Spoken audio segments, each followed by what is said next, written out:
The destination itself is not the end. It's actually the means to the end. I dropped out of school and I was technically bankrupt at the age of 23. Wow. From bankruptcy to making $10 million a year and retiring early, my team crossed a group revenue of more than 10 million. Chris shares how he did it. As an immigrant starting with nothing, he now calls Singapore home. Malaysia, I have my passport there, but Singapore, you have my heart. I'm Koala, also a big fan of Singapore, even without the $10 million. Let's go! I call myself a Malay-Porean. I was born in Malaysia, brought up in Singapore since I was 2. I've educated here, and I'm very thankful for the opportunities that this country has given me. This is a place where I call home. Why did you choose Singapore to settle down? A lot of Singaporeans men like to marry Malaysian women. So as a Malaysian man, I thought I could live the Singapore dream by marrying a Singapore girl, right? So yeah, Malaysia, I have my passport there, but Singapore, you have my heart. Oh, that's good. We only need your heart now. That's right. Right. And I met my wife, and she's Singaporean. You're holding your Singapore PR for about all your whole life, right? No. I only gotten it when I was 24. And do you plan to apply for Singapore citizenship? Absolutely. So I finally made my mind to do so. My wife had been nagging at me to do so. I have a paperwork paralysis, so I've been putting it off for the longest time. Yeah, I think it's time to do so. I would love to get this done before I'm 50. You retire at the age of 30, or? I retired from the wealth consulting group that I founded back in 2017.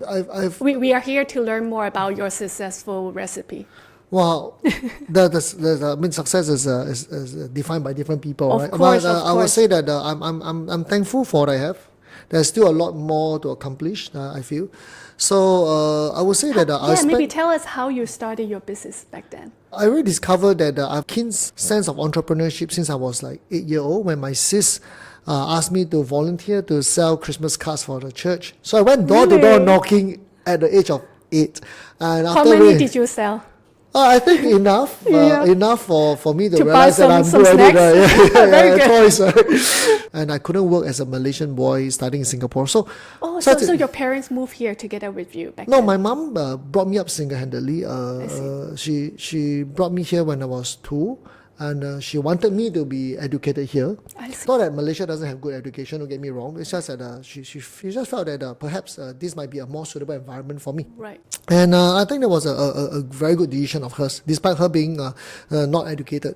So she had to work 2-3 jobs to make sure that she pays for my education, my cost of living here, because it's not cheap to stay in Singapore compared to Malaysia. And so I thought, if I can work and make some money, why not? Where did you live at the time? Ang Mo Kio. We have been moving every 2-3 years from different part of Singapore. You name it, from Ang Mo Kio to Balestier to Bukit Batok to Yishun, Cantonment, you name it. I'm technically a nomad in Singapore. Because you don't have your own home, right? So we just have to move every 2-3 years, right? I would do things like going across to the street to ask the shop owner. In Singapore, everybody is older than you. We call uncle, right? So uncle, can you pass me your Christmas cards? I will sell for you. I got no money now, but when I sell, I will pay you, and I will make the difference. Later did we know that it's called consignment. But I cut my own deal back. Wow. I was 9-year-old, and at 10-year-old I started You're looking for genius. things to sell to my classmates. I made a couple $100 here and there. And from time to time I even earn about $100 a day. I should know you earlier so I can give you all my stuff for you To to sell, sell. right? So back then we didn't have nothing I'll online. give you a wholesale price. Yeah, why not? Yeah, so it started that way. But so when I grew up, to be fair, I called myself a PhD, right? A polytechnic halfway dropout. I dropped out of school. It's a choice I didn't regret, because So you dropped out of... in poly. Okay. Singapore Poly, yes. Yeah. I didn't like what I Because there's studied. no poly system in the US. So I never... That's right. Yeah, no. It's probably don't like really understand this system. I don't know, maybe like a college equivalent. College? Yeah, Okay. right before university. Or maybe it's called community college. Or something Perhaps like that. Yeah, along that line. Yeah. I always wanted to do business, but I never liked engineering. So after struggling for 2 years, I didn't want to waste my mom's money. Chris is a self-made millionaire entrepreneur. Really start from a very humble background and grow to where he is right now.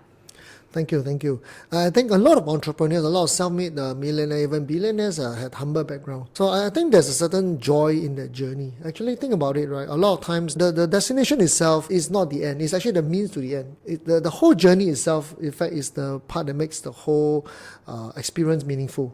Yeah, so I'm very thankful that I spent the first 10 years. I realized that in order to do business, you have to be good in communication, negotiation. So I spent my first 10 years focusing on sales. I was in the financial planning industry, started from insurance or financial planning. And Why did you choose financial industry to start your work? Why you don't continue to sell Christmas card, let's say? No, of course.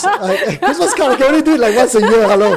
Yeah, it's not going to You pay the sell bills. birthday card? Yeah, as a student, you can pay for the toys, yeah, Right. some pocket money, but no way, right? I mean, Singapore, in fact, you ask me, we are actually role modeling after some of the success model from UK, US, Australia, and you guys are slightly ahead. Insurance, it shouldn't be sold, it should be professionally prescribed. So you have highly qualified financial planners in these countries, and Singapore is catching up. Right. I would say that Singapore is a leader in this space, Right. Because we've gone through the professional transformation journey. How did you get your first client? Oh, the first one. Yeah. Oh, the first one is very interesting. I was very active in the band, so I played Yeah. the trumpet and all the way to the 27. band, yeah. Yes. So one of my bandmate looked for me, and he was going to the army. Okay, Alright, and, the army. Did you yes. serve? Oh, you're a Malaysian. So you Yeah, don't I need to couldn't. serve, I yeah. wanted to volunteer. You can but- join us. I'm still at the SAFVC. You are, but I've crossed 45, I think. Unfortunately, too old.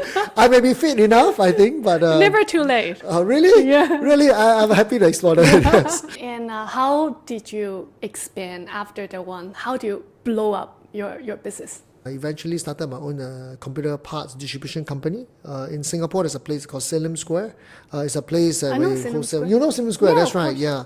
So that was the golden days of Silim Square, right? So unfortunately, due to my poor financial management as well as my poor business risk management skill, I didn't manage the finances well. And during the Asian financial crisis, where people were owing me lots of money and I had to pay, and I was technically bankrupt at the age of 23.